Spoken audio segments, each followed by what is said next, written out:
apa asiknya kita kalau ngomong-ngomong sama presiden, bercengkrama dengan presiden atau dengan menteri atau dengan kiai, dengan atasan. Sholat itu media di mana kita asik dengan Allah Ta'ala. Kalau kita bisa asik dengan atasan yang manusia, apalagi ini asik dengan Allah Subhanahu wa Ta'ala. Sehingga kita harus malu kalau sholat tidak asik. Kita ketemu orang yang kita hormati saja asik, masa ini ketemu Allah Ta'ala tidak asik. Kamu jangan sering melihat orang lain yang mungkin secara lahir dapat nikmat yang lebih tinggi timbang Anda. Kalau kamu nggak bisa ngelola hati Anda bisa hasut, Anda bisa dengki. Paling tidak Anda bisa ada syukur. Mata kamu itu kamu batasin. Jangan melihat sesuatu yang potensi menjadikan Anda tidak syukur. Kamu itu punya 3 tetangga. Yang satu punya 3 hak. Yaitu dia tetangga kamu, dia seagama kamu, dia sesaudara kamu. Jadi ada 3 hubungan. Seagama, sesaudara, dan tadi apa? Dia tetangga kamu, dia seagama dengan kamu, dia masih kerabat kamu. Terus ada tetangga yang punya 2 hak. Yaitu dia tetanggamu, seagama dengan kamu, tapi tidak sekeluarga dengan kamu. Terus ada tetangga yang punya 1 hak. Dia ada keluarga kamu, dia ada seagama dengan kamu, tapi tetap punya hak karena itu tetangga kamu. Dan itu kata Nabi, semuanya berhak kamu baikin, karena ada hakul jar. Makanya dulu doa Adzabil Qabri itu ceritanya sederhana. Ada seorang perempuan Yahudiyah, sowan Sayyidah Aisyah. Kalau sowan ya dikasih uang sama Sayyidah Aisyah. Padahal Yahudiyah. Ketika dikasih uang, terus si Yahudiyah tadi, semoga engkau diselamatkan dari siksa kubur. Zaman itu Sayyidah Aisyah belum dengar hadis tentang siksa kubur. Setelah Rasulullah datang, saya tadi diminta didoain, ya saya terima karena saya nggak percaya. Terus Nabi ngendikan itu benar adanya siksa kubur. Ketika komunitas Yahudi di Madinah itu puasa Asyura, Nabi coba tanyakan mereka, kenapa puasa Asyura? Padahal orang Yahudi. Oh, terus setelah ditanya, Yaumun najjawahu fihi Musa, itu hari di mana Allah menyelamatkan Nabi Musa, kata orang Yahudi.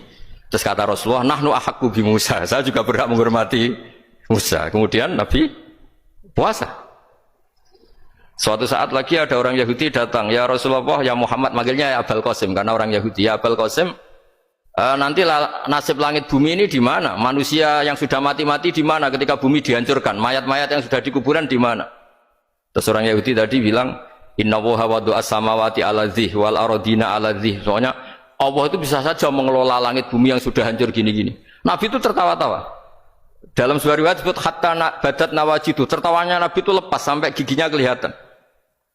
Kata rawinya tasdiqan liqaulil khabri, karena Nabi membenarkan orang Yahudi tadi. Jadi intinya dalam banyak hal itu ya dicari kesamaan. Makanya kalau interaksi dengan kelompok lain, kata Nabi, la tusaddiquhum wa la tukadzdibuhum. Kamu jangan mengiyakan, juga jangan menolak. Kamu tolak jangan-jangan pas yang sama dengan ajaran kita. Kamu benarkan jangan-jangan yang tidak sama. Anda benci orang, benci sekali karena dia tauhid misalnya. Jangan-jangan Allah punya rencana memberi hidayah dia. Atau Allah punya rencana dari dia keluar orang-orang Islam yang soleh. Makanya ketika Malakul Jibal, ya Rasulullah, saya disuruh Allah, terserah engkau, in syi'ta an udbiqa alaihim al-akhshabain. Kalau engkau mau orang-orang yang mendustakan kamu saya hancurkan. Apa jawabannya Nabi? La, jangan.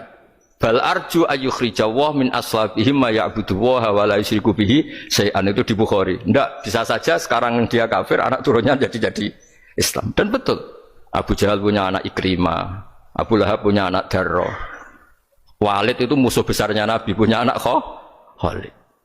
Ya sudahlah, kita selalu berharap bahwa ini wilayahnya Allah. Sudah, kita berharap agama ini bagi yang selalu punya harapan. Limangkana yarjuwah, orang yang selalu punya harapan. Kita berharap tambah hari tambah baik, tambah damai, tambah kondusif, tambah segalanya baik. Dan saya seperti ini juga ingin ikhlas dan akan selalu ikhlas. Ya, saya sering bilang kalau pejabat mau sini itu sering tak ngel-ngel. Saya ini sudah ingin Indonesia itu baik itu tanpa diminta. Kalau diminta itu malah seakan-akan saya belum melakukan. Ini kan sudah saya lakukan kok baru diminta. Karena ini wilayah kita semua, artinya ingin baik itu keinginan kita semua. Status kita. Kata Sayyid Zabidi dalam kitab Ithaf, keinginan baik itu syakhsiyatuk wa hakikatuk. Itu kamu sekali. Manusia itu kan kata Allah Ta'ala, saya pertama menciptakan manusia itu khunafa, orang yang berkeinginan baik. Baru digoda setan terus macam-macam. Jadi keinginan baik itu hakikatuk wa syakhsiyatuk. Itu kamu sekali. Ingin baik itu kamu sekali. Itu status kamu katanya.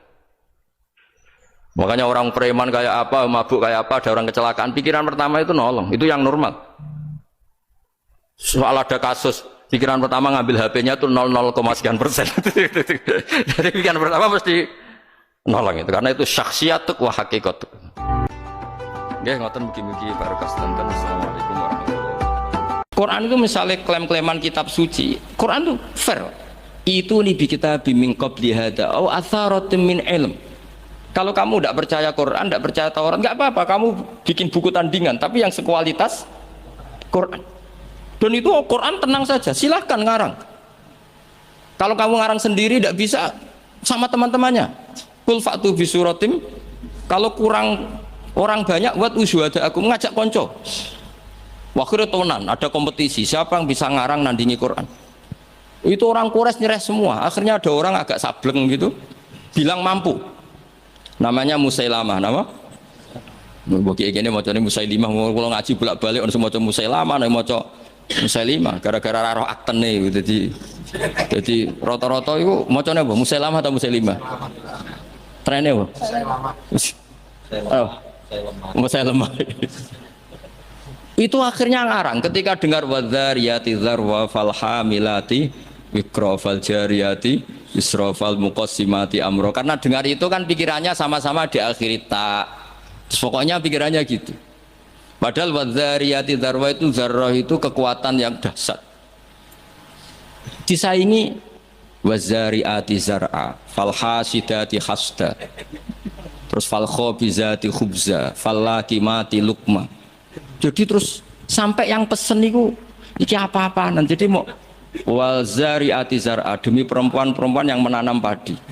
Kemudian bar ditanam ya wal hasidati hasda, demi perempuan-perempuan yang memanen. Berarti panen wal khabizati khubza, kemudian jadi roti. Terus falakimatin kemudian diuntal. Sampai sing pesenku protes. Iki apa-apaan. La yaqulu hadza ila majnun. Sampai sing pesennya kecewa, sing order kecewa. Wah yo ora kasil nek gumuknya ini Quran yo ora kasil. Iku apa-apaan dan iku wong perapatan nak iso kira-kira gitu. Jadi makanya Quran itu ya santai saja, enggak apa-apa. Kalau kamu tidak percaya Quran, kul fa'tu bi asyri suwarim mislihi muftariyat. Kalau asar enggak bisa surah saja, enggak, kalau 10 surat enggak bisa satu saja. Dan Quran fair sampai wad'u man istata'tum min dunillah. Enggak apa-apa kamu minta bantuan. Sehingga ketika dikarang nyanyi alam nasroh ya adib ja'u madib, nyanyi parah. Kalau niku apal ora krana kula pecinta Musailamah karena saya peneliti. Nyanyi alam taro itu begini. Alfilu malfil wa ma adraka malfil lahu khurtumun tawil wa dailuhu qasir. Kamu tahu apa itu gajah itu apa? Gajah itu hewan yang khurtumun tawil, punya apa? Belalai yang panjang, tapi lahu dailun qasir, tapi apa itu ekornya pendek. Yang pesen saja kecewa. Lha iku cah cilik ya yo roh nak gajah. Kok ora mbok sifati pisan nang ideke kowe matek. Jadi Quran itu kalau sudah berargumentasi tidak bisa dibantah. Dan Allah rileks saja. Makanya Allah ketika disaingi itu tidak terus marah, itu tidak. Aruni madza khalaqu minal ardi am lahum syirkun fis samawati. Kata Allah, nggak apa-apa kamu menyembah iblis, menyembah setan, nggak apa-apa. Tapi buktikan kalau setan dan iblis itu pencipta langit bumi. Ternyata ndak, ma asyadduhum khalqas samawati wal ardi wala khalqa anfusihim. Mbok yo kalau nuhankan sesuatu tuh yo dipikir lah. Syarat sahnya jadi Tuhan itu harus pencipta, ndak didahului oleh siapapun. Ada aturannya. Jangan selonang-selonang ngaku Tuhan. Sehingga ketika Fir'aun ngaku Tuhan, itu argumennya Nabi Musa itu pernah dimentahkan oleh Fir'aun. Ketika Fir'aun tanya Musa, wa ma rabbul alamin, Nabi Musa sempat jawab rabbus samawati wal ard, yang nuhani langit dan bumi. Fir'aun masih bisa ngeles. Soal di bumi saya kemana-mana jalan, ma alimtu lakum min ilahin ghairi, saya tidak pernah melihat Tuhan selain saya, yang dituhankan saya. Soal kemungkinan Tuhan Anda di langit, fa'ukit liyaha maun alatini faj'ali sorkhal ali at-toli'u ila ilahi Musa. Sudah, Haman saya bikinkan piramida yang tinggi supaya saya bisa melihat Tuhannya Musa. Beliau itu kan celaka kalau betul Fir'aun naik pasti tidak melihat Tuhan, karena Tuhan tidak bisa dilihat. Wong kita yang mukmin yang kiai saja tidak bisa lihat, apalagi Fir'aun. Wes kiai wis Gus wis ana sing salam tempel ora iso delok. Kadang digoleki barokah ora iso roh apa meneh. Fir'aun. Akhirnya Nabi Musa ganti argumentasi. Dan itu argumentasinya sederhana, tapi Fir'aun kalah. Rabbukum wa rabbu abaikumul awwalin. Sing mengerani buyut-buyutmu. Cara bahasa kudus ngono gampang. Akhirnya para penggawa Fir'aun mikir, nak Fir'aun pangeran berarti bapaknya radhi pangeran, bayi radhi pangeran. Kan pangerannya balita kan kira-kira. Dengan Fir'aun punya bapak, punya mbah, punya buyut, berarti Tuhan datang terlambat. Berarti mbah-mbahnya tanpa Tuhan. Ngamuk Fir'aun. Nah di sini hebatnya Quran. Makanya tersana wa qala rajulun mu'minun min ali fir'auna yaktumu imanah. Gara-gara logika itu sebagian mereka sudah iman. Karena enggak terbantahkan bahwa Fir'aun tidak Tuhan, itu enggak jelas itu. Makanya banyak yang iman meskipun yaktumu iman.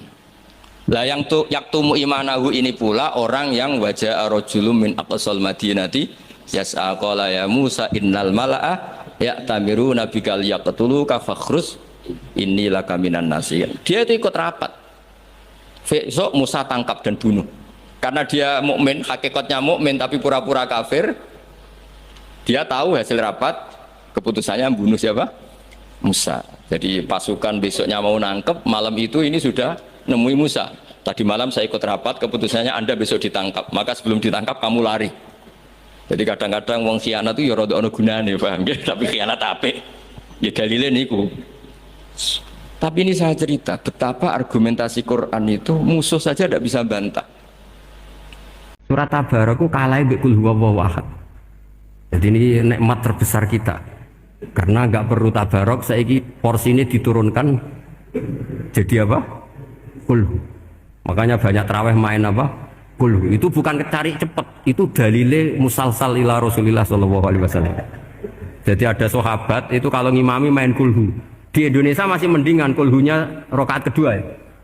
Itu enggak sahabat ini rakaat pertama ya kulhu, kedua ya kulhu. Masih mendingan di Indonesia dipakai selingan rakaat kedua.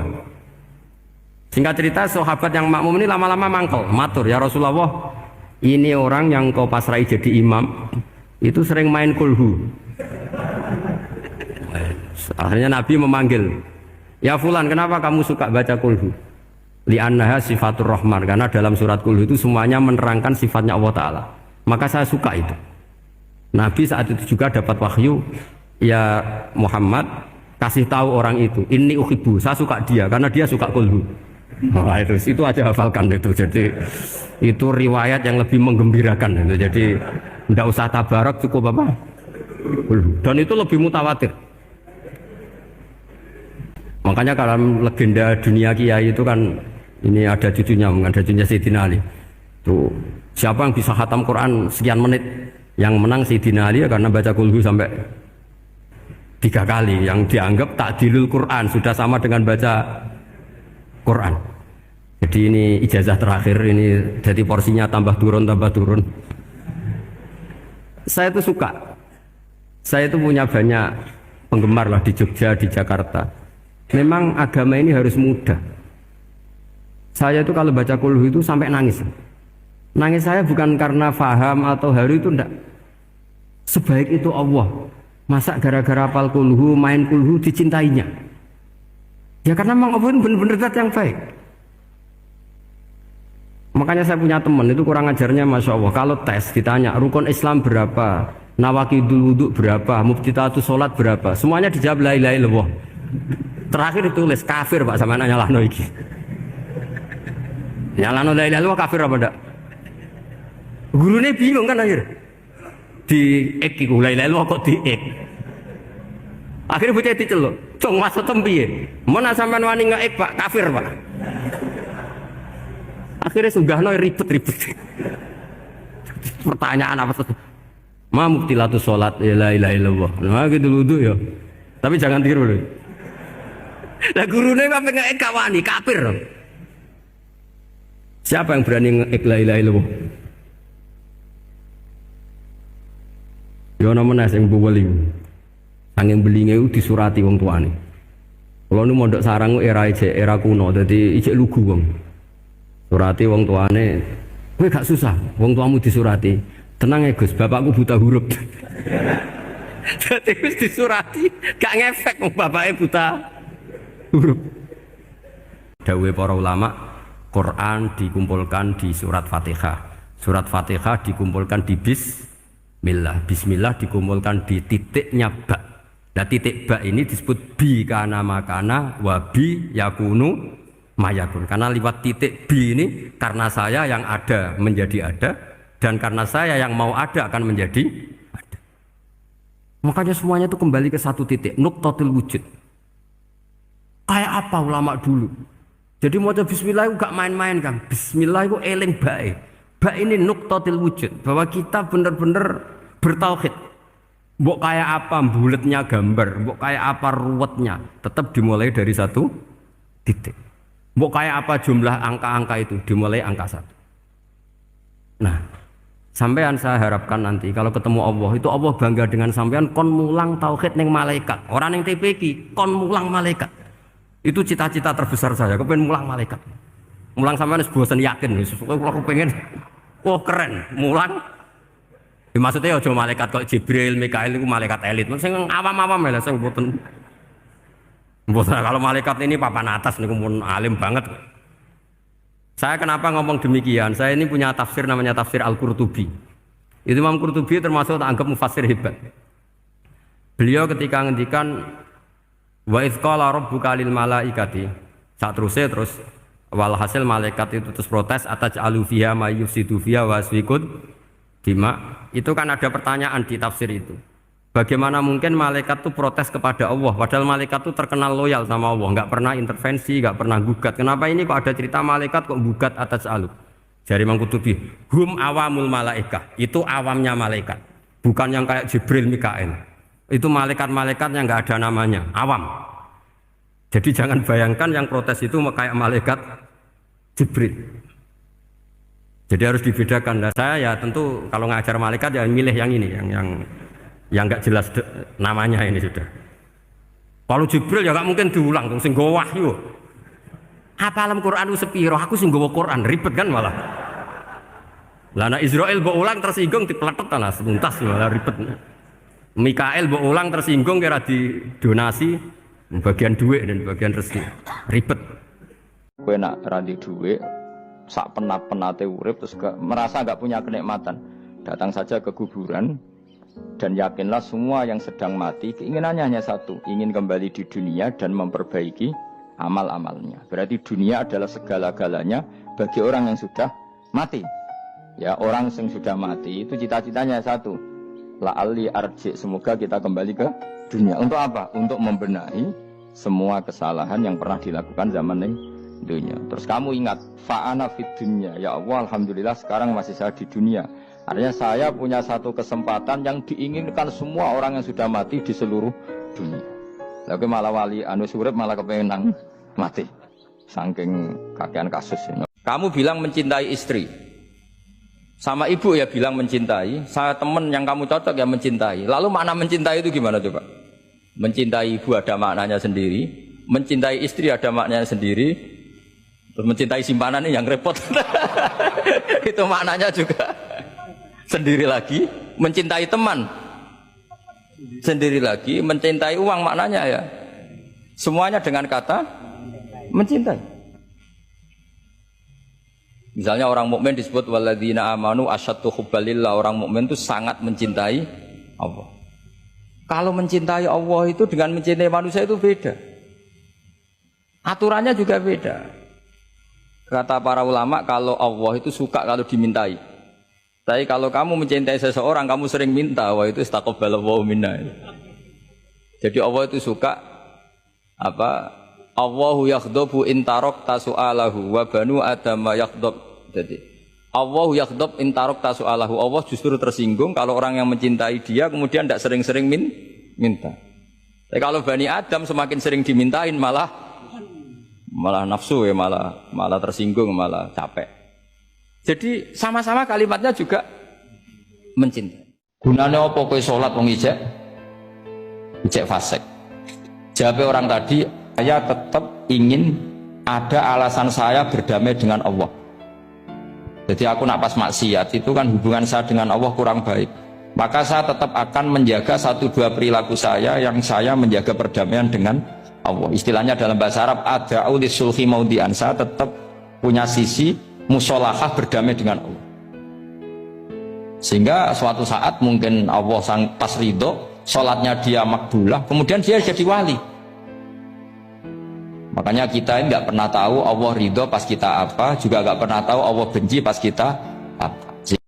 Quran kalau mencontohkan perempuan itu luar biasa.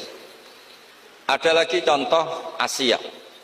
Perempuan itu memang misteri. Ada yang istrinya Fir'aun jadi wanita hebat, yaitu Asia. Ada yang harusnya solihah kelas papan atas karena istrinya Nabi Nuh, malah enggak. Sehingga pola-pola fikih perempuan, saya ulang lagi, pola-pola fikih perempuan itu Imam Syafi'i ngarang. Itu kalau sudah tentang perempuan itu ya pusing. Jadi ternyata pusing itu kalau ditarik ke atas. Itu dulu Rasulullah itu menghadapi Aisyah sama Fatimah itu ya pusing. Itu kalau Halah datang, Halah itu saudaranya Khadijah. Kalau datang itu betapa hormatnya Rasulullah. Makasih kamu datang mengingatkan pada Sayyidah Khadijah, pada Khadijah gini-gini. Itu Sayyidah Aisyah cemburu. Kenapa engkau mengingat Khadijah terus? Padahal Allah sudah mengganti yang lebih cantik daripada yang sudah tua. Pokoknya menyebut ajus, ajus itu tua, yaitu Khadijah.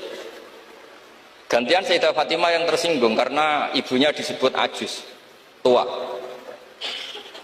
Nabi itu cara ngelola dua wanita ini, yang satu bangga dengan kecantikannya dan keperawanannya, dan Sayyidah Fatimah tertekan karena ibunya jadi korban, yaitu dianggap sepuh.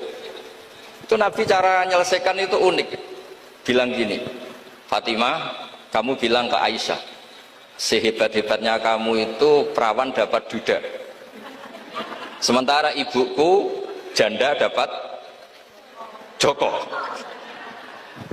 Terus mulai dulu ya kebanggaannya Rondo untuk Joko, itu mulai dulu. Tapi ini cerita, jadi ngelola perempuan itu ribet. Jadi kalau terlalu ke Aisyah, Sayyidah Fatimah cemburu. Kalau terlalu ke Sayyidah Khadijah, Sayyidah Aisyah cemburu. Jadi ya nggak ada solusinya memang. Jadi kalau kiai ngaji fikul mar'ah itu, fikul nisa itu nggak ada selesainya. Kata Nabi, khuliqat min dila'in a'wad, didesain dari iga yang bengkok. Indahab tatuqimuhu kasartah, kalau kamu memaksa lurus patah, kalau kamu biarkan tetap bengkok. Begitu juga melihat ngopi, setiap orang cowok kalau ngopi itu senang sekali, bahwa ternyata untuk senang itu tidak harus selingkuh, tidak harus maksiat, tidak harus kenik klub atau tempat-tempat yang salah. Sehingga ulama dulu mengatakan al-istizad bil mubahat min qutbiddin, menikmati hal yang dibolehkan Allah itu qutbuddin, pokok dari agama ini. Nah, kenapa orang butuh maksiat? Karena nggak bisa nikmati hal-hal seperti ini. Makanya beragama itu harus nyaman. Dengan nyaman ini diharapkan orang nggak butuh nyaman lewat jalur yang tidak benar. Ketika saya hidup ya nggak tahu cara ngelola nyawa saya, kenapa kau nggak pergi? Kamu tahu caranya ngelola nyawa kamu, kau nggak mati sekarang? Nggak tahu kan? Tahu-tahu masih hidup kan? Tahu-tahu diutang semacam-macam lah. Sebetulnya kita zaman hidup pun nggak tahu cara ngelola nyawa kita. Cara kerja jantung kita, cara kerja paru-paru kita. Nanti setelah kita mati pun tidak tahu caranya hidup ketika kita. Tapi anehnya kita, mosok manusia sudah dilemah iso hidup lagi. Memangnya kita sekarang bisa hidup karena kita tahu-tahu ya hidup. Ditekdir anak yang melarat, pesek elek. Orang lain ditekdir anak kiai, Gus, mulyo. Kita kan tidak pernah bisa milih bapak itu ora iso. Ngerti-ngerti anak Karmen, anak Karlan itu sudah nggak tahu. Artinya gini ya, sudah ya Allah, ketika saya hidup ya tidak tahu kenapa saya hidup, pasti Engkau yang menghidup. Ketika saya mati juga gak tahu kenapa saya mati, pasti Engkau yang menghidupkan dan mematikan. Maka saya akan baik-baik saja di akhirat, karena ketika di dunia Tuhannya yang Engkau, ketika di akhirat Tuhannya, dan sifat Engkau tidak akan rubah, tetap arhamur rahimin. Misalnya sampean kalau malam itu gak bisa tidur, tahajud enggak, witir enggak, ya mutolaah enggak, tapi lihatlah itu sebagai tarkul ma'asi. Alhamdulillah malam ini saya tidak zina, tidak maling, tidak dugem, supaya kamu tetap syukur sama Allah Ta'ala. Ithmamin mubahin ila wa yatahaqqaqu bihi tarku haramimma. Setiap mubah yang kita lakukan pasti di saat itu ada haram yang kita tinggalkan. Makanya dulu banyak orang-orang soleh yang semalaman tuh guyon sampai pagi. Bukan karena ingin urakan, enggak, karena mengalahkan setan. Malam itu godaan mungkin ingin ngintip siapa itu masih kuat sekali. ingin nonton siapa itu kuat sekali. Terus setan dilawan dengan guyon. Ternyata setelah guyon tuh asik, tahu-tahu pagi dan rutanya selesai. Oh itu setan bisa setruk melawan orang alim seperti ini. Karena nilainya tarkul masih, meskipun dengan cara guyon. Allah sangat ridho ketika seorang hamba makan, kemudian dia memuji Allah. Atau minum, kemudian dia memuji Allah. Logikanya gampang, negara seperti ini yang kamu harapkan bentuknya kayak apa, mertua, ipar, komunitas, tetangga, itu nyata terjadi itu kan belum pasti. Sementara yang mesti terjadi adalah kamu butuh makan, kalau tidak mati. Butuh minum, kalau tidak mati. Butuh bumi yang nyaman ditempati, kalau tidak kita juga mati. Sebab itu Allah kalau menyebut nikmatnya itu hal-hal yang keseharian. Alladzi at'amahum min ju'. Allah itu siapa?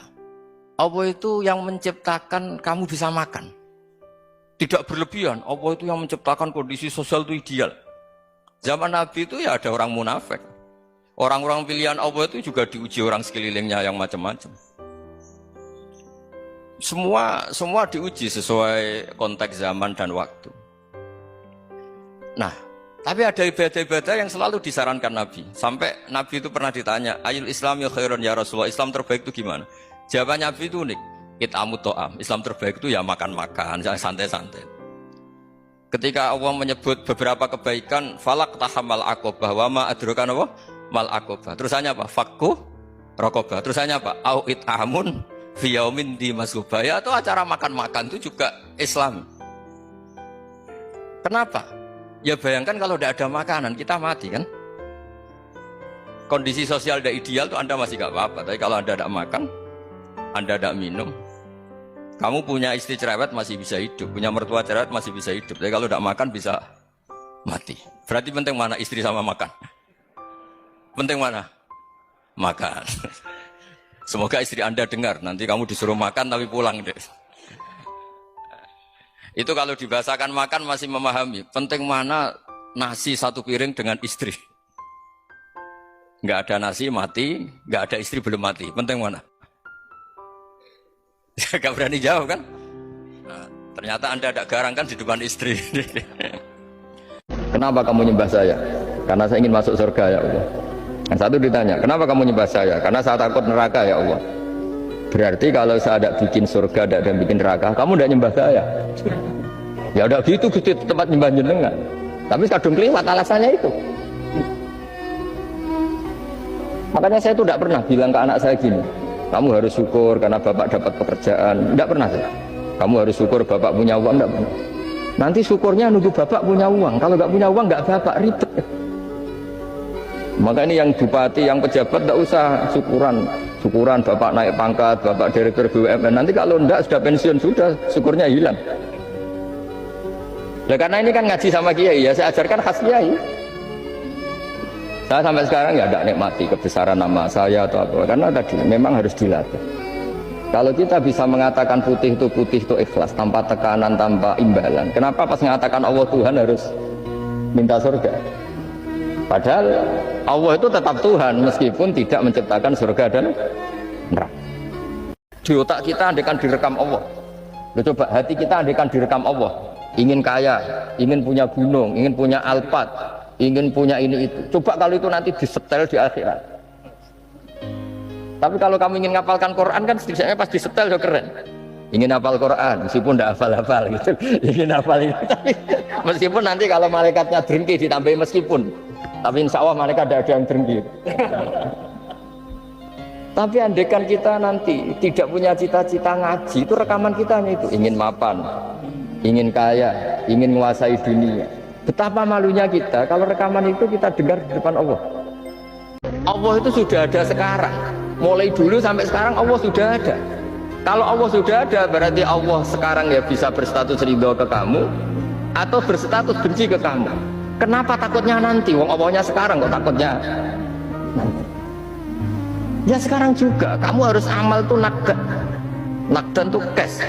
Allahnya ada sekarang ya ibadahnya harus ada sekarang. Makanya kata orang-orang tasawuf, andaikan Allah tidak bikin surga atau neraka ya saya tetap nyembah karena surga itu simbol ridhonya. Bahwa surga itu nyata ada, iya nyata ada. Dengan segala fasilitasnya itu nyata ada. Tapi bahwa surga itu tetap kamu masuk surga karena cari ridhonya Allah. Kalau Allahnya sudah ada, berarti ridhonya sekarang sudah ada. Harus kamu cari sekarang, jangan nanti. Hidup ini baik apa enggak? Ya baik, karena hidup ini menjadi mazra'atul akhirah. Referensi kita masuk surga dan neraka itu berdasar kehidupan sekarang ini. Berarti hidup ini spesial. Kita surga ya diputuskan ujian di kehidupan ini, neraka juga iya. Berarti kehidupan ini spesial. Tapi suatu saat kita pasti mati, dan mati itu baik enggak? Ya baik. Baiknya di mana? Ya kamu sudah tidak bisa maksiat lagi. Sehingga Nabi itu cara berdoa itu indah sekali. Allahumma ahyini ma kanatil hayatu khairan li wa tawaffani ma kanatil wafatu khairan li. Allahumma ij'alil hayata ziyadatan li fi kulli khairin wal mauta rohatan li min kulli syarrin. Segampang itu Nabi melihat kehidupan dan mati. Mengajarkan kita, tentu mengajarkan kita. Ya Allah, jadikan hidup ini, anggap saja saya ini masih menambah budi-budi kebaikan. Kalau saya mati, anggap saja ini berakhirnya semua maksiat saya. Mungkin sekarang kita ada zina, mungkin sekarang kita ada korupsi, tapi potensi itu tetap ada. Yang bisa mengakhiri potensi itu apa? Ya mati. Maka mati itu tidak problem bagi orang-orang baik. Kalau sampai anggap problem berarti agak kurang baik. Sujud itu satu kelaziman menghamba kepada Allah. Normalnya seorang hamba itu ya sujud. Kemudian gara-gara kamu ingin masuk surga, terus logika kamu dibalik, gunanya apa saya sujud? Ternyata saya masuk neraka. Itu pertanyaan yang benar-benar bodoh, dan itu menjadikan Allah benci. Kamu ditakdir pernah sujud itu sudah keren. Saya itu andaikan dapat kabar dari malaikat bahwa sholat kamu tidak diterima, saya tidak susah. Bukan karena sombong, pernah ditakdir sholat sujud ning Allah itu keren. Kayak apa malunya kita ketemu Allah kemudian kita di bumi tidak pernah sujud. Makanya cara Al Hasan Asyadzili kowe ora usah mikir salatem ditampa taro ora usah mbok mikir. Kowe ditakdir tau sujud itu hebat. Kafa bika jazaan an radiyaka laka ahla. Cukup kamu mendapat balasan dari Allah, kamu pernah ditakdir sujud. Untuk supaya hidup ini nikmat, semuanya itu anggap kenangan terbaik Anda, dan itu bisa saja kenangan terakhir. Makanya resepnya Nabi supaya sholat khusyuk apa? Sholli sholatan apa? Sholli sholatam wadiin, kamu sholat ka'anha sholatum wadiin, seakan-akan itu sholat apa? Terakhir. Sehingga terus kita nyaman, kita apa, dan kita nganggap ini sholat yang terakhir. Nanti ternyata masih lagi, ya sudah itu sholat yang terakhir lagi, sehingga semuanya apa? Spesial. Kamu jangan sering melihat orang lain yang mungkin secara lahir dapat nikmat yang lebih tinggi timbang Anda. Kalau kamu nggak bisa ngelola hati Anda bisa hasut, Anda bisa dengki. Paling tidak Anda bisa ada syukur. Saya itu sering didolani pejabat, juga sering melihat pejabat di TV-TV. Naik mobil aja ada yang naikkan. Bahkan kalau wudhu itu anduk aja ada yang bawa. Itu kalau yang nggak kuat, wih naik jadi pejabat. Ya makanya terus konstitusi Kiai itu mengatur, sudahlah mata kamu itu kamu batasin. Jangan melihat sesuatu yang potensi menjadikan Anda tidak syukur. Kenapa orang Islam selalu disuruh uzkuru wa dzikron katsira, ingat Allah sebanyak-banyaknya? Karena nikmatnya Allah memang jauh lebih banyak. Kita dapat uang BLT itu ada prosedurnya, setidaknya dimiskinkan dulu, didaftar dulu. Tapi kalau dapat oksigen sekarang juga, kita tidak pernah setor miskin sama Allah, sudah dikasih. Kita pakai buminya Allah, tidak setor kebutuhan dulu, status apa, langsung dikasih, langsung pakai, nggak bayar lagi. Nah, semakin kita berpikir seperti itu, maka utang jasa kita kepada Allah semakin banyak. Akhirnya dengan demikian kita fasih, kita mengatakan alhamdulillah, melafadzkan alhamdulillah. As-sajdatul wahidatu khairun minad dunya wa ma fiha. Satu sujud lebih baik ketimbang dunia seisinya. Karena itu kelayakan kita sebagai hamba. Makanya Abu Hasan Asyadzili ngendikan, sudahlah kafal amilina jazaan an radiyaka laka ahlan, sudah ditakdir ngamal sudah harus syukur. Kok mikir ditompo ta ora usah, gak penting. Itu madzhab Abdul Hasan apa? Yang enggak ada di Quran ya halal. Misalnya Quran enggak mengharamkan tikus, Mas. Ya tikus berarti halal. Jadi yang enggak ada di Quran ya halal, kan kacau. Saya ini termasuk tim tafsir. Itu paling kesulitan itu nafsirkan ayat-ayat yang menjadi jargon mereka, karena secara zahir maknanya itu menguntungkan mereka. Saya ulang lagi, karena secara zahir itu maknanya menguntungkan mereka. Sehingga saya dulu ketika ditawarin jadi tim tafsir di UII, saya bilang saya mau asal fikihnya diserahkan saya. Berapa persen Pak? Ya 100%, kalau tidak saya tidak mau. Kenapa demikian? Sekarang tuh ada kelompok tekstualis, sehingga yang nggak ada di Quran ya halal. Misalnya Quran nggak mengharamkan tikus, mas, ya tikus berarti halal. Jadi yang nggak ada di Quran ya halal, kan kacau. Saya sering bilang ke mereka, nggak ada apa tidak tahu. Kalau nggak ada ya beda kalau sama dengan tidak tahu. Mereka itu kalau ngitung jumlah yang halal itu hanya pakai ayat kulla ajidu fima ukhiya ilayya muharraman ala ta'imi yatamu sak terus itu. Tentu pengecualiannya hanya 3. Hanya lahmal khinzir dan seterusnya, itu 3 itu tok. Tapi mereka tidak hafal bahwa di antara aturan umum Quran itu adalah wa yuharrimu alaihimul khobais, dan di antara ciri utama Rasulullah Muhammad adalah mengharamkan semua yang menjijikkan. Jadi tikus itu kira-kira kamu jijik enggak? Kotoran manusia jijik enggak? Kencing manusia itu jijik enggak? Ini sesuatu yang pasti haram karena termasuk apa? Al-khobais. Kamu cinta cewek, terus Tuhan kamu libatkan, tolong Gusti kabulkan. Jadi sebenarnya Anda tidak ingat Allah, ingat hajat Anda, dan Allah libatkan. Itu mbok wiridan sampai mati gak jadi wali, karena sebetulnya gak ingat Allah, ingat masalahnya, kemudian Allah dilibatkan. Bumi yang kamu huni, kata Allah, bisa saja setiap saat ayak sifat bikumul ard. Bumi yang kamu huni yang kelihatannya kokoh, setiap saat bisa likuifaksi. Air yang kamu minum bisa saja setiap saat ya ghauran itu qul ara'aytum min asbaha ma'ukum ghauran.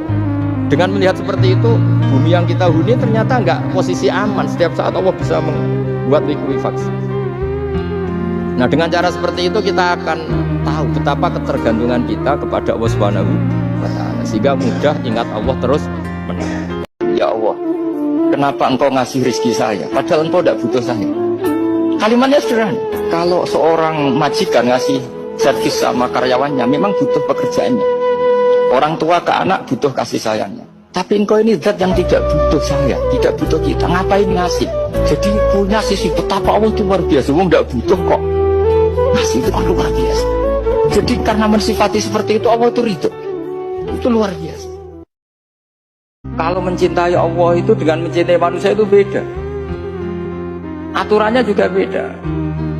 Kata para ulama, kalau Allah itu suka kalau dimintai. Tapi kalau kamu mencintai seseorang, kamu sering minta, wah itu istaqabbalallahu minna. Jadi Allah itu suka apa? Allahu yaghdabu in tarakta su'alahu wa banu adama yaghdab. Jadi Allahu yaghdabu in tarakta su'alahu. Allah justru tersinggung kalau orang yang mencintai dia kemudian tidak sering-sering minta. Tapi kalau Bani Adam semakin sering dimintain malah nafsu ya, malah tersinggung, malah capek. Jadi sama-sama kalimatnya juga mencintai. Semua yang ditakdir Allah kalau kita ridho itu pasti baik.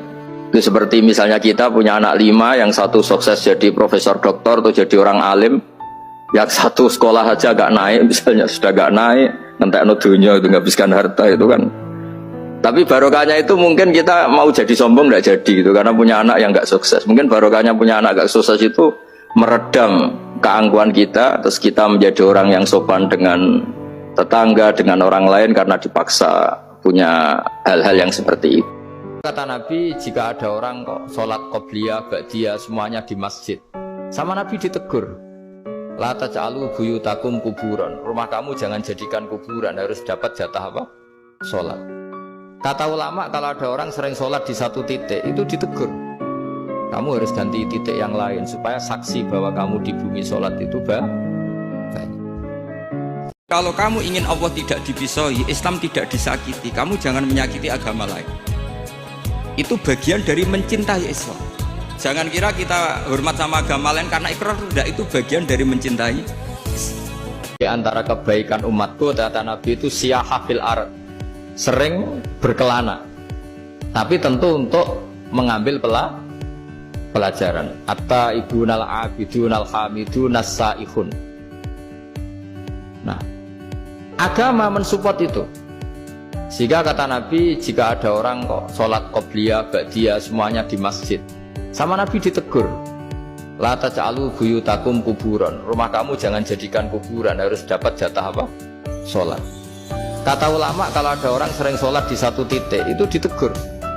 Kamu harus ganti titik yang lain supaya saksi bahwa kamu di bumi sholat itu baik. Jadi kita ya punya nilai positif juga tentang apa? Karena kita sering siyahah, kalau bahasa Arabnya itu sering keluyuran, saksi kita kebaikan juga baik. Wong-wong sing derek toriko, sing derek ngaji kula teng mriki, kudu tunjukno bahwa kita lebih bahagia.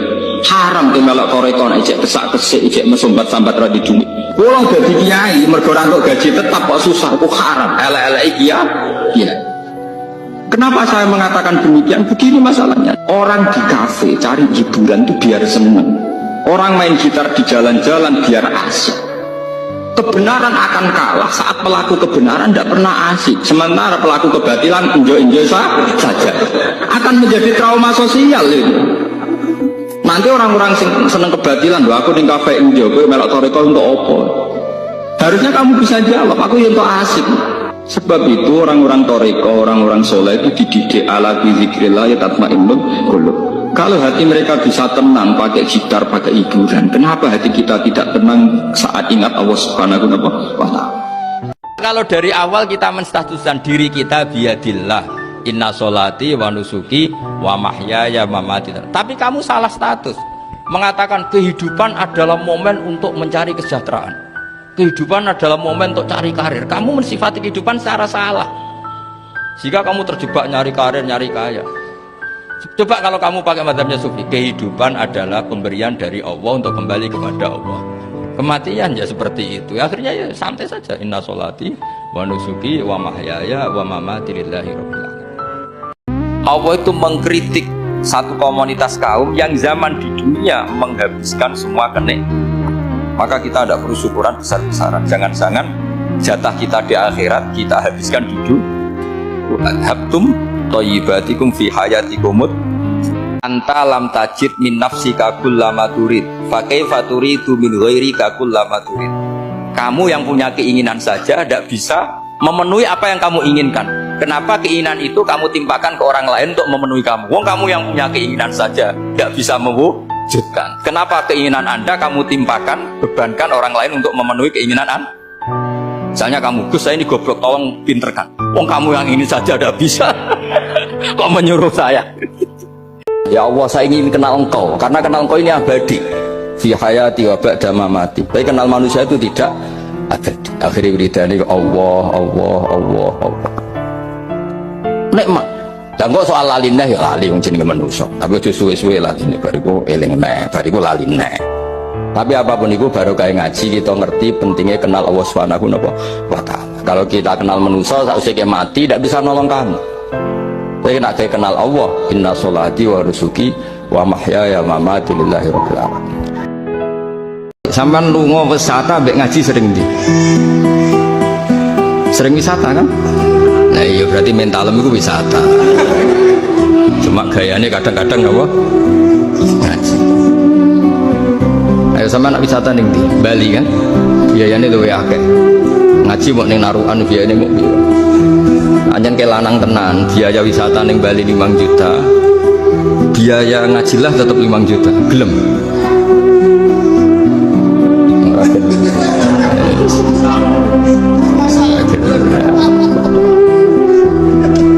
Gelem. Wisata disiapno oleh saat tiket nginep ning hotel, kendaraan ngaji kurang sedina dikandani ya melok beneran aku pas nganggur maksudnya orang nganggur jadi orang kalimatnya beneran aku pas nganggur artinya kalau ngaji demi pangeran cara demi sampean ya gelong niatnya pas-pasan buatan ini buatan seudon soal yakin sandure seudon. Kalau sampai ngaji kitab tasawuf itu bab bakhil itu tidak ada. Menurut kitab tasawuf medit itu tidak ada, kikir itu tidak ada. Yang ada itu tomak. Tomak itu berharap dikasih orang lain. Sampean pernah nggak bilang kalau artis-artis di Jakarta kikir? Tidak pernah kan? Karena kamu tidak pernah ingin diberi. Tapi kalau kamu punya pacar karena kenal tidak pernah ditraktir, oh pacar saya kikir. Karena kamu ingin diberi. Pernah nggak kamu ngumpai orang lain kikir yang nggak kenal? Padahal tidak pernah memberi Apa Kak?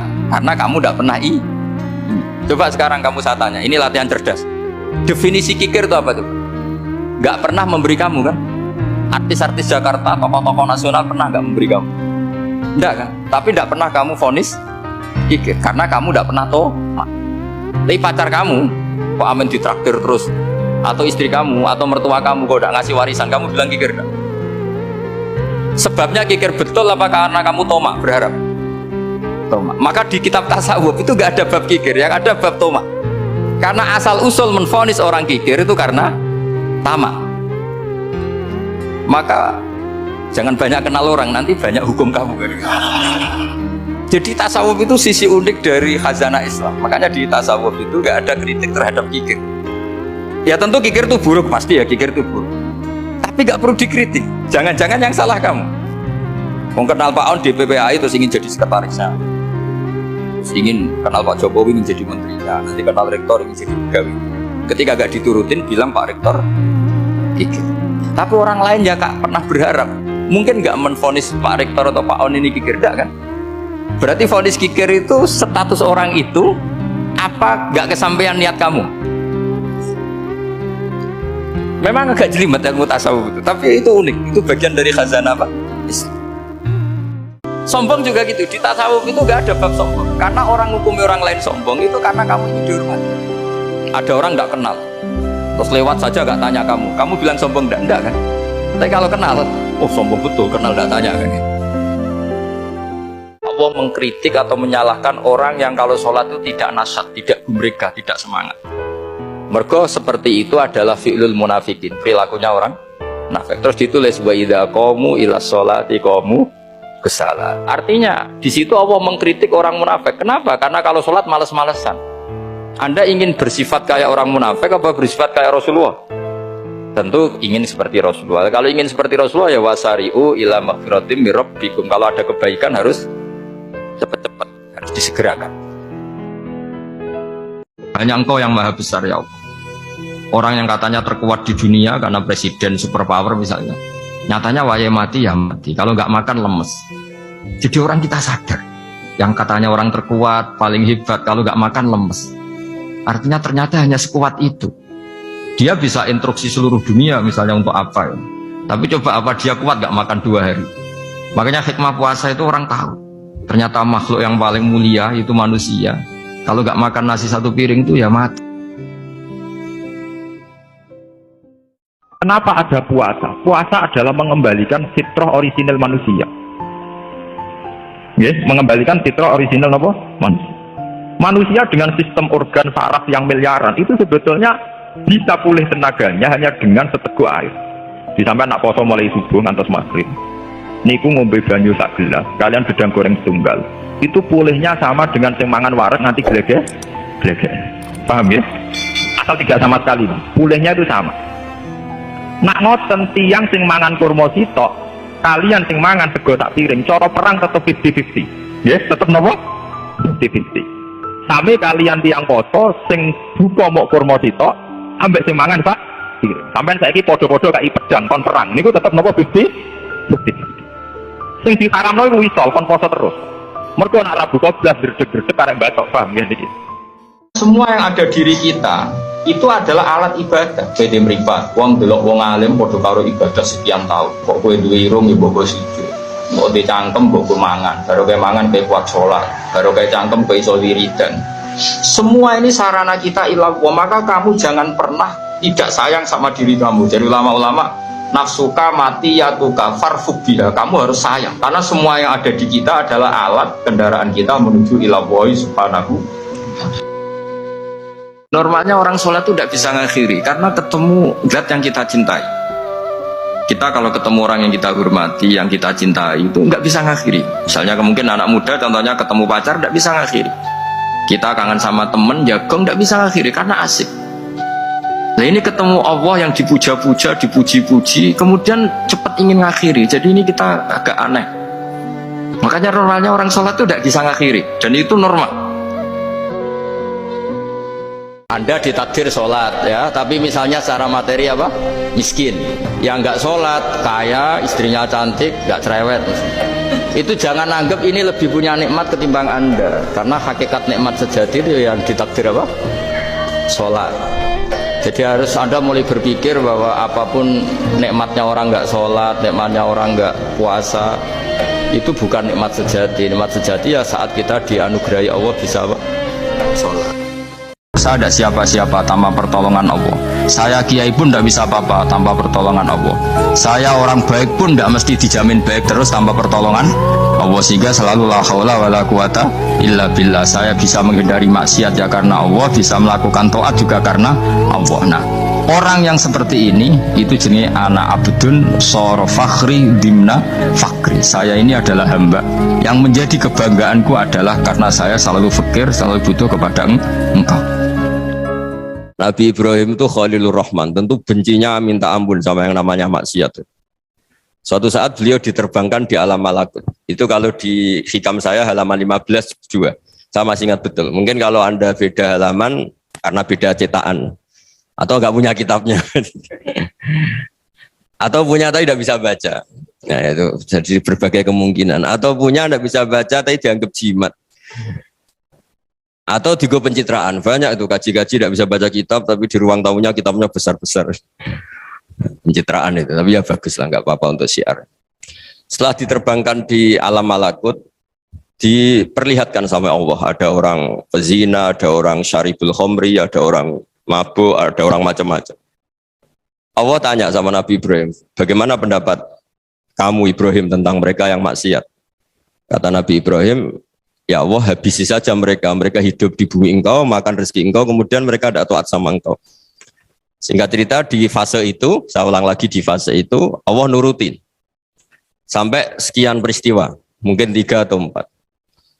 Sudah, setelah sekian tahun, Nabi Ibrahim lupa peristiwa itu, kemudian beliau diminta menyembelih anaknya. Ini versi kitab hikam.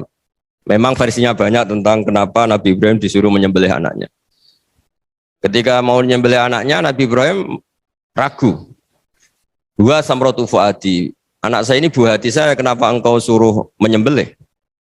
Terus kata Allah, apa kamu tidak ingat ketika kamu saya angkat di alam malakut, kemudian kamu usul bunuh-bunuh, saya ada mempertimbangkan usul Anda, tapi kenapa sekarang saya merintahkan kamu mikir? Gitu. Terus, ya karena ini anak saya ya Allah. Terus kata Allah, rumang samu wong sing kon mata ini gak gawean kau sing gawe kowe enak wae usul mata ini. Sebenarnya saya yang bikin, kemudian Anda enak aja usul membunuh. Semenjak itu Nabi Ibrahim itu di eranya itu asfaqun nas, orang paling sayang sama manusia. Karena kadang kita keras itu ya kebetulan tuh udah anak kita, ada keluarga kita. Cara orang Jawa itu kan gitu ya, kalau ada perempuan terus macak yang macam-macam pakai sepeda motor cowok, terus wah itu luput suwuk, semoga-moga gini, tapi setelah dikasih tahu, niku ponakane jenengan, semoga-moga selamat. Jadi jangan-jangan kemarin Pak Ahlil Ma'asi itu kebetulan tuh tidak keluarga kita. Kalau keluarga kita yang pernah salah pada kita, semangat kita mintakan maaf. Jangan-jangan kita didikte hukum sosial gitu. Jadi orang yang salah, kebetulan tuh orang yang menservis kita. Atau keluarga kita, atau orang dekat kita, jangan-jangan semangat kita mintakan ampun. Tapi kalau sama orang lain, kebetulan musuh kita semangatnya minta itu kena azab. Nah ini yang nggak boleh dalam Islam. Islam mengajarkan niru Rasulullah SAW, Nabi itu rahmatal lil alamin. Saya ngaku alim itu bukan karena sombong, tapi keharusan. Karena begini ya, kalau kamu punya istri mau melahirkan, itu mesti nyari tulisan bidan. Barokahnya tulisan itu kamu tahu siapa bidan. Kalau kamu gigi sakit pasti cari tulisan dokter gigi. Sekarang kriminal kita adalah yang tahu Wahab tidak menulis ahli Fathul Wahab, ahli Fathul Qorib. Sehingga masyarakat itu susah nyari konsultan ahli fikih. Karena santri peloso tidak menulis di rumahnya ahli Fathul Wahab, ahli Fathul Qorib. Loh itu penting supaya orang tahu. Setidaknya kenapa nyuwun sewu banyak. Kalau saya boleh agak merovokasi, dan itu bagus, provokasi itu bagus kadang, tapi untuk kebaikan.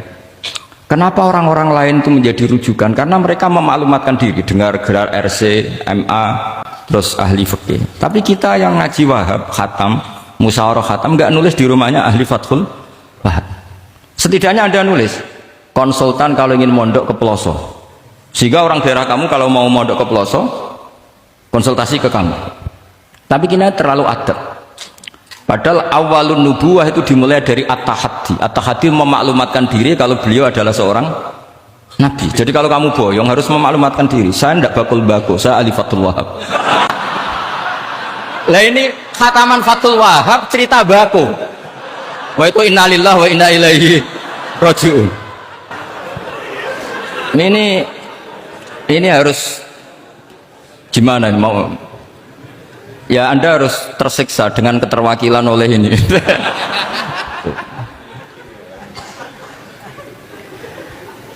Saya ini baca kitab banyak sekali, termasuk kitab Ithaf. Ketika beliau mensarai Ihya, itu cerita kitab yang saya baca fil fikhi itu dihitung mulai mazhab Syafi'i sampai Hanafi semuanya. Saya baca kitab tasawuf ini. Jadi memaklumatkan diri. Awal dari nubuah itu memaklumatkan diri. Sehingga orang gampang nyari. Kalau orang bisa nyari bidan, nyari dokter gigi karena tulisan. Kenapa orang kesulitan nyari ahli Fathul Qarib? Kalau kamu ahli konflik tulis saja, konsultan spesial cerai karena pengalaman pernah cerai, tulis saja. Kalau ahli jomblo tulis saja, ahli perjodohan. Supaya orang tahu keahlian kamu di mana. Saya di Jogja memaklumatkan diri, saya bisa baca Wahab, saya bisa baca Bukhari, saya bisa. Bukan dalam konteks sombong, karena kebutuhan umat yang ingin tatap bu'u asari Rasulullah, mencari-cari asari Rasulullah itu terpenuhi. Itu dengan ngaji orang yang ahli. Tunjukkan kalau baca kamu benar dan sebagai solusi umat. Umat ini punya problem banyak. Dan kamu mengajar dengan manhaj yang jadi solusi, yang jadi solutif, yang bisa jadi jalan keluar.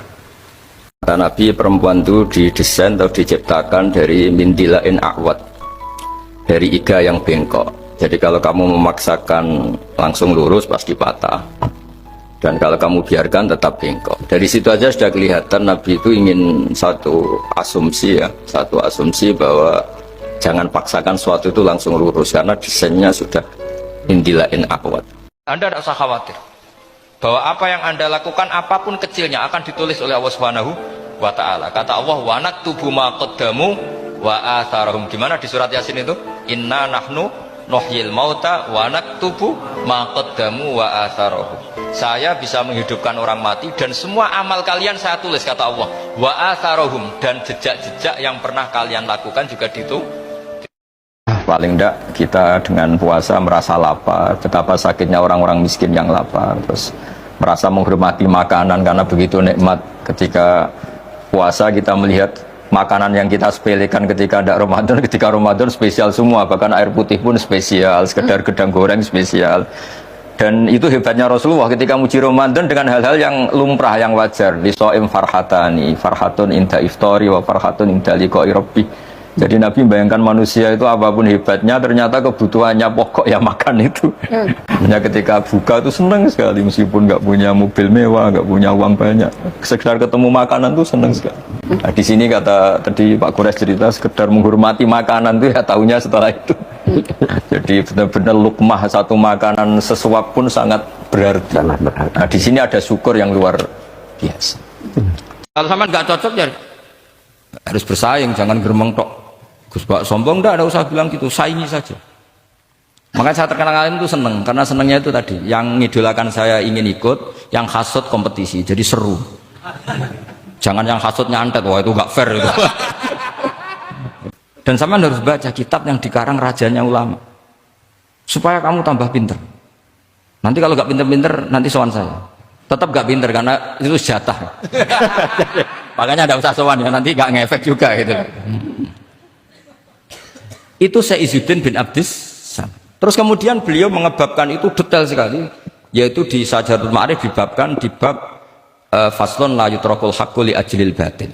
Itu beliau bikin satu strategi fikih itu yang luar biasa. Misalnya begini, jihad atau perjuangan membela Islam itu harus kamu menyertakan orang-orang fajir, orang-orang fasik. Kenapa? Likuwatil Islam.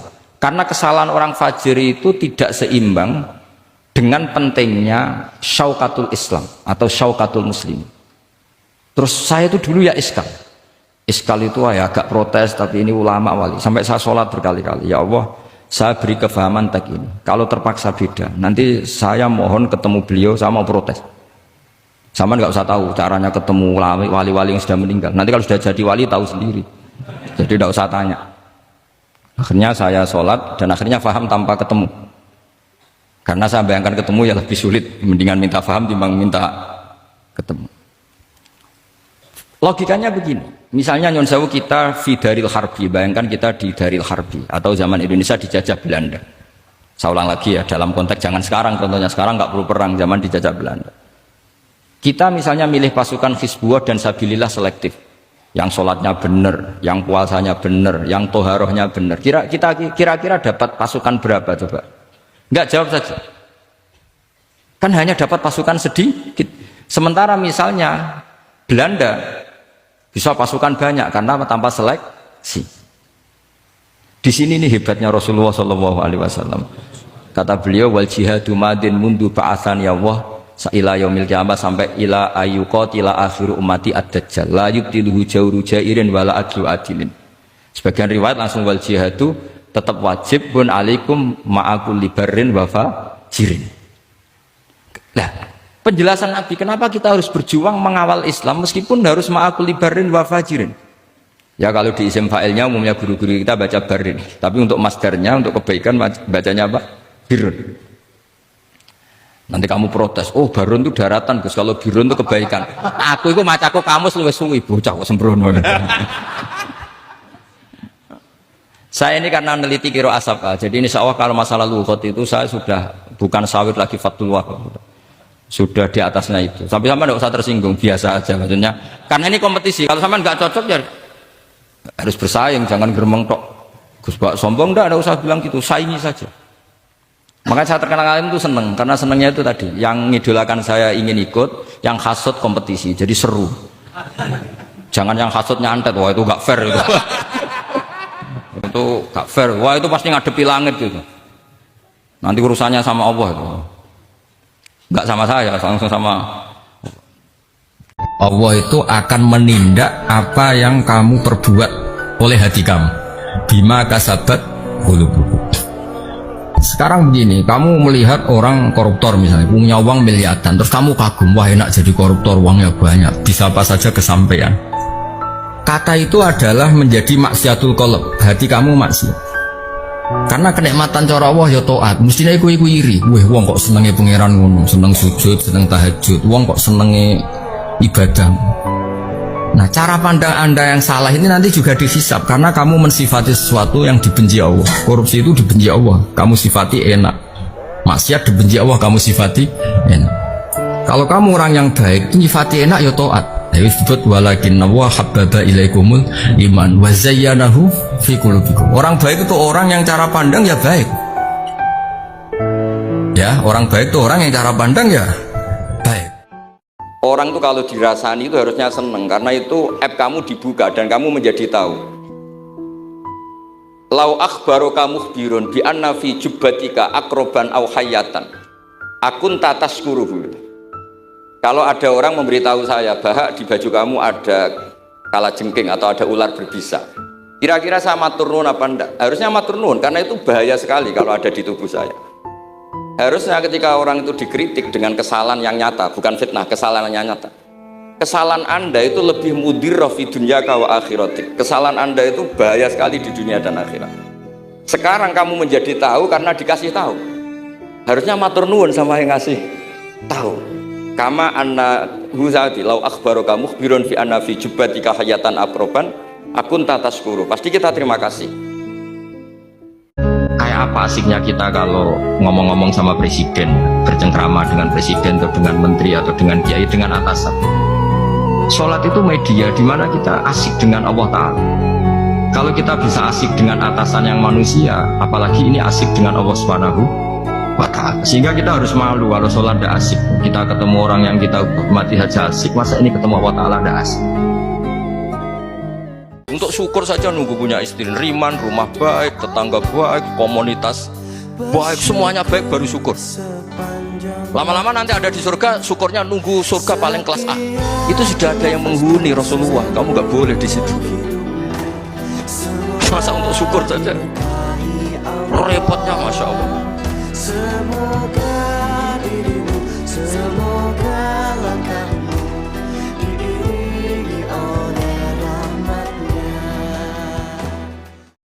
orang yang sibuk ingat Allah, baik dengan Quran maupun yang lain, pokoknya sibuk ingat Allah, sampai dia itu lupa meminta, itu akan saya kasih di atas permintaan orang-orang yang minta. Karena ingat Allah itu lebih mudah, kata Syekh Abdul Haddad, ingat Allah itu lebih mudah. Allah lahul asmaul husna, Allah arhamur rahimin, Allah ar-rahmanur rahim. Daripada sampean ingat nasib sampean, saya ya tahu sholat suwi, poso suwi, ya tapi maksiatnya juga suwi. Maulid teko yo biasa 2 jam, tapi dandutannya ya tahu 3 jam. Ruwet wae nek eling sampean ruwet. Tapi nek eling Allah, Allah, Allah lahul asmaul husna, Allah, Allah lahus sifatul ula, Allah, Allah arhamur rahimin, Allah, Allah rahman rahim. Ini disebut basyir bil wasfi, sehingga sudahlah kamu senang saja. Allah itu punya sifat yang luar biasa, dan sifat Allah itu pasti ngefek ke kita. Kalau kita punya problem, pasti ingin ketemu orang yang punya kekuatan untuk menghilangkan problem itu. Kalau kita ingin punya hajat dan ingin solusi, ada solusinya, pasti ingin ketemu orang yang mengendalikan hajat itu, yang bikin solusi. Jawabannya, siapapun makhluk itu pasti punya keterbatasan. Siapa yang tidak punya keterbatasan itu? Hanya Allah Subhanahu wa Ta'ala. Hingga ketika Nabi banyak problem, ketika ada banyak masalah, karena Rasulullah idza hazabahu amrun badara ila sholat. Nabi itu kalau sedang punya banyak masalah, pasti cepat-cepat sholat. Hingga dikatakan wasta'inu bisobri washolat. Kamu minta tolonglah dengan konsisten sabar dan minta pertolongan dengan sholat. Saya sering sekarang akhir-akhir ini sering kampanye kitab Sajaratul Ma'arif, dan itu saya serius dengan kampanye itu karena dikarang oleh Sultanul Ulama. Jadi kalau di wali ada Sultanul Aulia, di ulama juga ada Sultanul Ulama, yaitu Syekh Izzuddin bin Abdis. Itu kalau ngarang fikih itu gampang sekali. Saya punya kitab beliau Qawaidul Ahkam. Beliau ketika cerita kenapa harus ada sholat dihormatil waktu, beliau rangkanya enak sekali. Kalau santri sarang, Lirboyo atau Peloso atau santri mana saja, biasanya kalau pergi ke terminal, yang di terminal itu kan nggak layak, apalagi ya dulu nggak layak, pokoknya kalau pipis itu pasti kena najis lah celana. Santri kan biasanya milih sholat nanti di pondok, milih terawih lah. Milih terawih kan duhur asar. Saya tidak tahu kalau Gusnya. Tapi kira-kira ya agak sama kira-kira gitu. Alasannya santri yo nakal, meninggalkan sholat fil waktu itu karena alimnya. Kan sholat dihormati wajib iadah, ngapain daripada wajib iadah mendingan tidak usah sholat. Jadi ilmu itu tuh bermata dua. Rata-rata yang sudah tahu wajib iadah milih sholat apa milih ndak? Ndak, potongan-potongan rai gini tuh. Ndak, kira-kira aja. Milih ndak kan, karena tahu wajib ya. Tapi nanti setelah sampean alim dan bakat jadi wali, dan sampean belajar kitab Qawaidul Ahkam, itu pasti milih sholat. Saya semenjak belajar kitab itu ya milih sholat. Tapi tidak usah dimafhum, apa dulu tidak sholat, tidak usah seperti itu.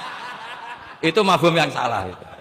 Yang berbasis suudzon. Jadi mafhum seperti itu salah, ya masalah itu. Suudzon itu masalah. Kata Syekh Izzuddin bin Abdis Salam memberi penjelasan. Kenapa harus sholat dihormatil waktu? Karena khotorun najasah, bahayanya najis, atau ritsun najasah, kotorannya najis, itu layafi, kalau dibaca ritsul layafi, dengan pentingnya sholat. Karena butuhnya Allah, butuhnya malaikat, kalau boleh dibahasakan butuhnya dalam ilmu fikih kan dibahasakan gampang saja. Ada orang sujud di waktu yang diwajibkan sujud, sehingga diabaikan syarat sholat itu harus toharatul badan, wa tasawubi dan wal makan. Kok kira pantas ono waktu sholat kemudian la tasjudu fil waqti sajdah. Jadi akhir gampangannya wes tetap keren, meskipun kowe sholat nganggo najis ora sempurna tetap keren. Piye-piye cara didelok malaikat kok dhuwur wis keceluk sujud, keceluk musala. Daripada kowe misale asar gak sholat alasan celana kok najis, maghrib ora sholat. Terus jare malaikat berkhataman Wahab kok kelakuane ngono kan gitu kan. Karena malaikat itu delok kok dhuwur. Bablas asar, bablas maghrib, bablas isya. Meskipun sampean punya alasan nanti menisan di rumah atau di pondok. Tapi ini kan melewati waktu yang harusnya ada sujud. Sehingga dalam syarat jamak takhir misalnya apa?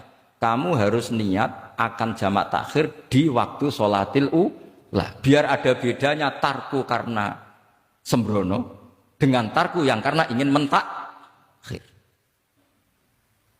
Paham ya? Itu jadi sama-sama fikih, kualitas yang dikarang Sultanul Ulama dengan sing RT itu ya beda.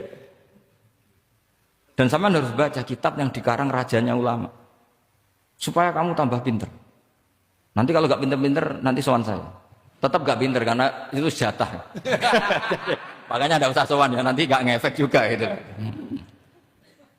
Orang Islam setiap dosa itu pasti ingat salahnya, kemudian istighfar. Dan ketika satu kebaikan dibandingkan keburukan, itu kata semua ulama, karena sayyi'ah itu bernilai 1, kebaikan bernilai apa? 10. Itu masih surplus berapa? 9. Jadi itu cara berpikir Abu Hasan Asyadzili. Kenapa kamu harus berpikir positif tentang Tuhan? Sekali berpikir tentang negatif, itu bahaya betul. Misalnya begini, kamu berpikir tak rewangi jadi kiai, sujud, rukuk, ternyata aku tetap lebu neraka. Gunane apa? Itu menurut saya kan gak punya akal. Sujud itu satu kelaziman menghamba kepada Allah. Normalnya seorang hamba itu ya sujud. Kemudian gara-gara kamu ingin masuk surga, terus logika kamu dibalik. Gunanya apa saya sujud? Ternyata saya masuk neraka. Itu pertanyaan yang benar-benar bodoh dan itu menjadikan Allah benci. Logikanya dibalik begini. Ini saya ngomong serius karena ini bentuk kemenangan saya. Ini bentuk kemenangan saya. Saya berkali-kali ngomong di kota pelajar di Jogja karena banyak pengujinya juga. Bukan sekedar pendamping tapi penguji. Banyak yang profesor, bukan sekedar dokter, banyak yang profesor. Jadi ya ini dok. Begini, saya pernah ditanya sama seorang dosen, Gus, saya ini ngaji hadis banyak, tapi ada yang saya tidak paham, yaitu mangkola la ilaha illallah dakhalal jannah, ada kalimat wa in zana wa in saraka. Meskipun pernah zina, pernah maling. Ini kan seakan-akan mentoleransi perzinaan dan pemalingan. Terus saya bilang, oh makna hadis itu seperti ini. Jadi kebenaran absolut, kebenaran yang mutlak itu tidak akan terganggu oleh status perilaku seseorang. Saya berkali-kali memberi contoh. Orang yang ditangkap KPK akan bilang 1 tambah 1 2. KPK-nya juga bilang 2. Rivalitas dalam politik, Pak Prabowo ya bilang 2, Pak Jokowi juga bilang 2. Orang yang zaniyah, yang lonte pun akan bilang 2. Muftinya juga bilang 2, ketua MUI-nya juga bilang 2. Artinya gini, kebenaran yang absolut adalah kebenaran yang siapapun akan meyakini seperti itu. Seperti 1 ditambah 1, 2. Kamu punya musuh bilang 2. Kalau ibu-ibu ini punya maru, ya marunya bilang 2 tadi tambah mama. Enggak tahu saya terjemahnya apa tadi.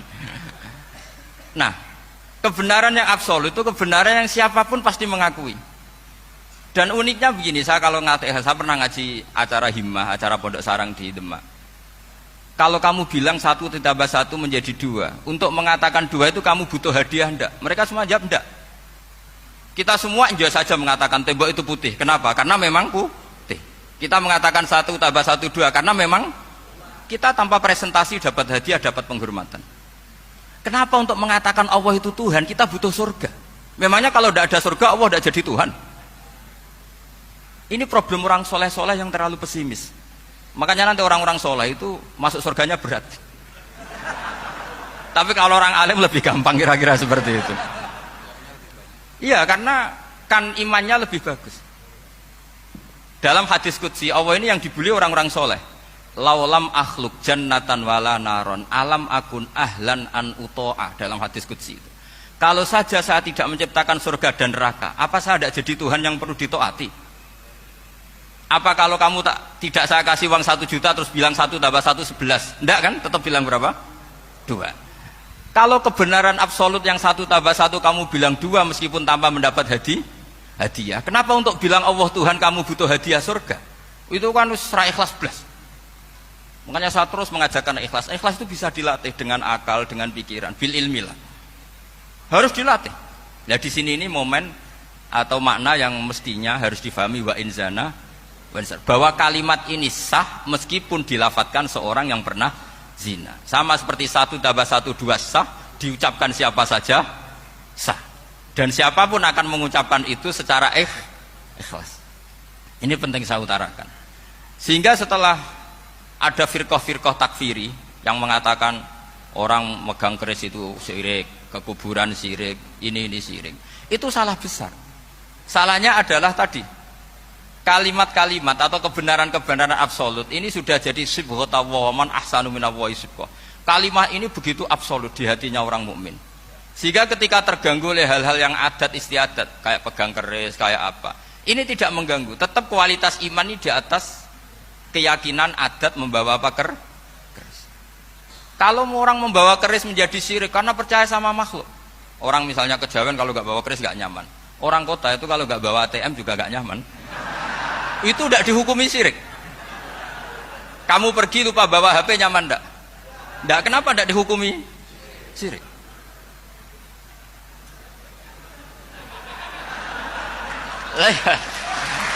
Jadi ini logika. Jadi makanya ini Gus Reza boleh ngeritik saya itu berkali-kali bilang saya termasuk ulama yang mau bikin gerakan cangkem elek. Karena nanti kalau saya nisbatkan ke Rasulullah itu tidak pantas, karena Nabi ahsanan nasi khalqau wa khuluqa. Tapi saya siap jadi bempernya Rasulullah Shallallahu Alaihi Wasallam. Pernah ada diskusi di Jakarta, ini kisah nyata. Apa dalilnya setelah sholat salaman? Mana hadisnya? Itu dijawab hadisnya tentu kita kesulitan. Kalaupun ada hadisnya dhaif semua yang masalah musafahan. Akhirnya mau tidak mau dijawab pakai cangkem elek. Boleh nggak kamu setelah salam nyalain HP yang off? Boleh. Boleh nggak ke kamar mandi? Boleh. Oh berarti kencing boleh, nyalain HP boleh. Yang nggak boleh itu ingat Allah. Karena mereka mengkritik wiridan, ngeritik salam. Akhirnya mikir deh. Ada nggak hadisnya orang setelah sholat nyalain HP? Nggak ada kan? Tapi mereka nyalain HP nggak hambatan, tapi untuk salaman masalahkan. Ke kamar mandi boleh, tapi untuk wiridan ndak boleh. Akhirnya mereka sadar, oh iya. Lama-lama dibisi gini yang kelompok itu. Kamu itu korban aliran supaya kamu nggak ingat Allah, ingatnya HP-nya. Sehingga orang wiridan kamu kritik, orang nyalain HP ndak kamu kritik. Itu kelompok itu adalah kelompok orang-orang yang supaya orang Islam itu lupa Tuhannya. Itu gerakan cangkem elek, tapi jadikan orang sadar. Jadi ini penting. Jadi kalau kamu tidak bisa bela agama dengan jalan yang lurus karena tidak bakat gitu, nggak apa-apa pakai cangkem elek tadi, karena nggak mungkin gerakan ini dinisbatkan kepada Rasulullah Shallallahu Alaihi Wasallam. Makanya ada kiai mengatakan kok untuk qadar ora iso dirubah, itu kamu. Makanya ada seorang kiai ditanya, kok untuk qadar ora iso dirubah, sekali dicatat selesai. Jari kiai tadi, tapi nak Allah iso. Dalile apa? Yang huwa ma yasha wa yusbit. Nak Allah ya iso, sing ra iso kan kita. Nah, Nabi itu tahu betul meskipun akhirat itu Allah masih bisa dinego saking baiknya. Akhirnya Nabi sujud, masyhur itu terus, ya Muhammad irfa' ra'sak wasal tu ta wasatu safa. Semat sirahmu angkat, kujo apa tak turuti. Terus semenjak itu Nabi minta apa? Syafaat. Artinya apa? Ketika Nabi lain berpikir bahwa akhirat ini membatasi amal, karena sudah Nabi tahu betul kalau Allah tetap Allah yang nggak terbatas kekuasaannya, nggak terbatas rahmatnya juga saat di akhir. Sholat itu mi'rajul mukmin. Sholat itu adalah cara seperti itu. Kita manja dengan Allah meskipun dengan segala problem. Ketika itidal kita tetap memaklumatkan Rabbana lakal hamdu mil'us samawati wa mil'ul ardi wa mil'u ma syi'ta min syai'in ba'du. Engkau zat yang selalu layak dipuji di langit maupun di bumi. Dan langit bumi ini karena terbatas masih ditambahi wa mil'u ma syi'ta min syai'in ba'du. Dan seluas apa saja engkau kehendaki. Apapun hebatnya langit bumi ini tetap terbatas, ada ruang dan waktu. Makanya ditambahi wa mil'u ma syi'ta min syai'in ba'du. Dan segala puji ini memenuhi semua yang engkau kehendaki. Saya berkali-kali bilang kalau hubungan dengan Allah nyaman, caranya gitu. Kalau kita sakit, bayar oksigen. Kalau kita butuh air, bayar EDAM. Allah itu tidak pernah nyuruh kita bayar. Apa saja hubungan dengan Allah. Nah, sholat itu maklumat bahwa kita apapun problemnya, alhamdulillah rabbil alamin. Kita maklumatkan terus bahwa kita bersyukur. Coba Rasulullah itu tiru. Sholat itu kayak apa baiknya? Logikanya barang baik tambah lama tambah baik. Tapi itu mukhalafah, itu bertentangan dengan sunnahnya manusia yang suka cepat. Nyatanya imam yang cepat itu yang lama itu yang disalahkan Nabi. Logikanya kan sholat lama, Qur'annya fasih. Yang imam itu Mu'ad bin Jabal, tidak mentah itu tidak aman. Mu'ad itu sahabat paling fasih, paling alim. Artinya bacaannya itu tidak bikin kuping panas. Ini yang ngomong ini loh saya. Itu ketika kelamaan, yang disalahkan Nabi itu yang kelamaan. Karena supaya orang seneng sholat, ya sholat itu jangan jadi problem dok. Cara nggak jadi problem gimana ya? Jangan lama. Kayak apa agama ini? Sholat tuh sebaik sholat aja dikompromikan dengan hukum sosial. Karena kalau sholat terlalu lama nanti ibadat jadi problem. Sampai segitunya. Ya makanya apalagi kalau kamu sudah ngerasa suaranya elek, tak baku tuh kulhu lah. Terus suaranya elek bakoro. Suaranya elek. Ini kok diding-didingan. Mustaqim bagus gak suaranya? Paling bagus ya. Sholat ya gitu aja ya, dibagi ya. Yang suaranya tidak bagus suruh imami duhur, asar aja. Tidurnya orang puasa itu ibadah. Dulu mungkin seperti dawuhnya Pak Kures tadi, kita tidak akan sampai levelnya niatnya orang-orang dulu. Orang-orang dulu tuh bisa melihat misalnya, saya kalau sering guyon kalau ngajar usul fikih, semoga para malaikat kalau nilai kita tidur itu bukan hada tarokat tahajjuda, wahada tarokat duha, wahada taroka nawafilal khairat. Ini orang tidur berarti ninggal sholat duha atau ninggal tahajud atau ninggal ibadah-ibadah yang lain. Tapi malaikat atas nama usul fikih juga menilai hada tarokal ma'asiyah, orang ini meninggalkan maksiat. Kalau dia terjaga mungkin lihat hal-hal yang dosa atau ngerasani orang atau gosip, barokahnya tidur dia meninggalkan itu semua. Jadi orang baik itu gampang. Apalagi kita ini alhamdulillah senang makan, senang tidur, senang guyon, senang. Ya kalau kita jadi orang baik itu kan gampang. Artinya gampang gimana? Ketika semalaman kita guyon, anggap saja itu tarkul ma'asi ya, barokahnya guyon sama teman-teman, bakas terong bakar, bakas makan-makan. Akhirnya malam itu tidak dugem, tidak maksiat. Barokahnya tidur semalaman ya, barokahnya tarkul ma'asi kuliah. Ya udah gitu. Ya kalau kamu jadi Islam ekstrim kan, santri kok tidur semalaman, kapan belajarnya? Harusnya tertanya dibalik. Alhamdulillah tidur semalaman, kapan kamu bisa maksiat kalau tidur terus ya? Barokahnya tidur terus, nggak ada waktu. Ada orang tanya, ya Pak Kiai kalau setan dibakar di neraka panasan enggak? Ya panasan. Lo kan setan dari api, ngapain harus panasan? Kan materinya sama. Terus Kak Kiai tadi gak kesulitan, dia ngambil pasir, disawero di wajahnya. Wah sakit Kiai, kamu kan dari tanah, kena tanah kok. Jadi itu ada sekian, artinya gini ya, kalau kesulitan jawab pakai baik-baik ya sudah pakai cangkem melek itu aja kan. Tapi tentu kan gerakan ini tidak mungkin dinisbatkan kepada para nabi. Tapi saya pastikan meskipun nggak bisa dinisbatkan kepada para nabi dari segi cangkem elek tadi, tapi secara semangat itu sama. Saya punya sekian contoh. Bener Gus Rizal tadi gojok saya sengawur-ngawurnya itu masih punya sana. Itu pas saya ngawur pun masih punya apa? Sana. Nabi Ibrahim itu ketika faja'alahum judatan illa kabirallahum itu, si berhala paling besar dikasih kapak. Ketika mereka geger, ini siapa yang memecahkan berhala-berhala kecil? Kata mereka, sami'na fatay yadhkuruhum yuqalu lahu Ibrahim. Ya kira-kira Ibrahim lagi. Terus Ibrahim didatangkan, siapa yang melakukan ini semua? Ini jawaban Nabi Ibrahim, bal fa'alahu kabiruhum hadza.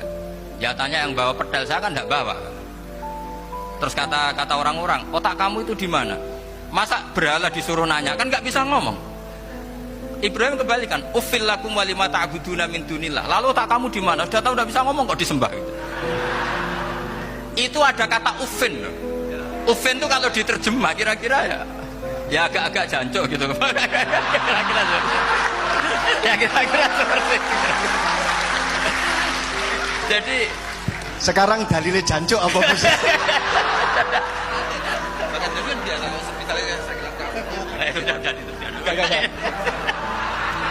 Gimana?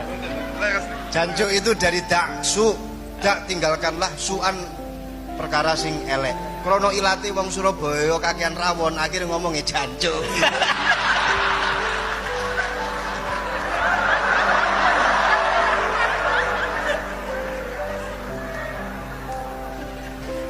Jadi mulai